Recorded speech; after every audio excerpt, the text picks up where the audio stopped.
Students, நம்ம இப்போ எடுத்துக்காட்டு 1.5 தான் பார்க்க போகிறோம். என்ன கொடுத்துருக்காங்கன்னா, படத்தில் காட்டப்பட்டுள்ள அம்புக்குறி படமானது P மற்றும் Q கணங்களுக்கான உறவை குறிக்கிறது. இந்த உறவை எப்படி இந்த 3 சப்டிவிஷன் கொடுத்துருக்காங்க. என்னென்னா, கன கட்டமைப்பு முறை, பட்டியல் முறைகளில் எழுதுக.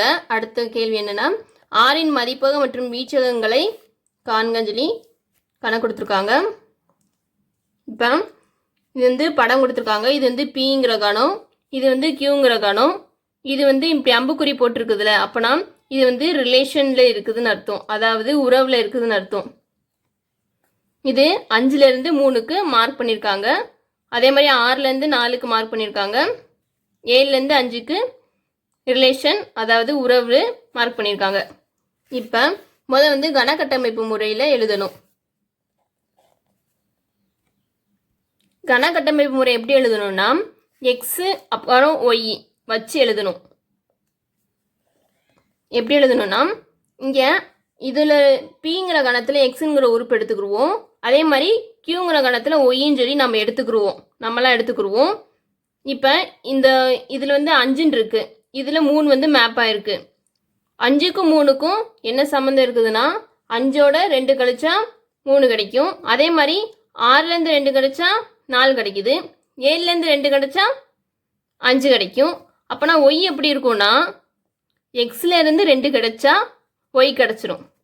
நம்ம இங்கே எக்ஸ்ன்னு சொல்லி ஒன்று எடுத்திருக்கோம்.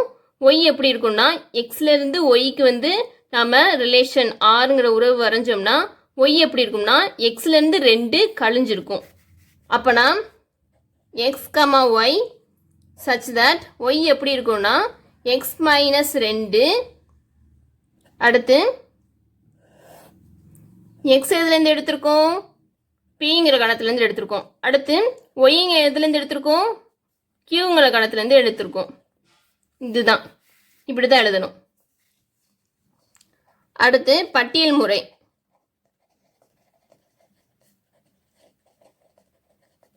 பட்டியல் முறைன்னா, இந்த மேப் பண்ணியிருக்குதுல எல்லாத்தையும் சேர்த்து எழுத வேண்டியதுதான், அவ்வளோதான். 5,3, அடுத்தது 6,4, அதுக்கு அடுத்தது 7,5 எழுதியாச்சு. பட்டியல் முறைங்கிறது ஈஸியாக இருக்கும். அடுத்து என்ன எழுத போகிறோம்னா, 3வது சப்டிவிஷன் கண்டுபிடிக்க போகிறோம். அது என்ன கொடுத்துருக்காங்கன்னா, ஆரின் மதிப்பகம் மற்றும் மீச்சகத்தை காண்கன்னு சொல்லி கணக்கு கேட்டிருக்காங்க. மதிப்பகம்னா என்னதுன்னா, பிங்கிற கணம் இருக்குதுல்ல, இருக்கிற கணம் பிங்கிற கணம் தான்.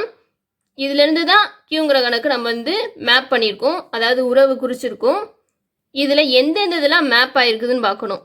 5, 6, 7 இது எல்லாமே மதிப்பகம்.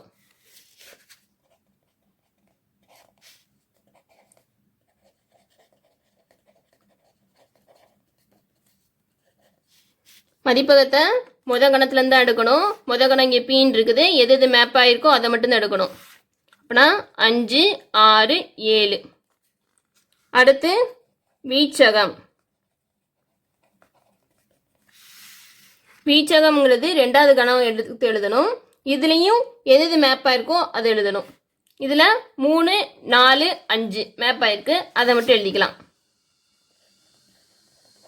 3, 4, 5 நம்ம 3 சப்டிவிஷனுமே கண்டுபிடிச்சாச்சு. Thank you students.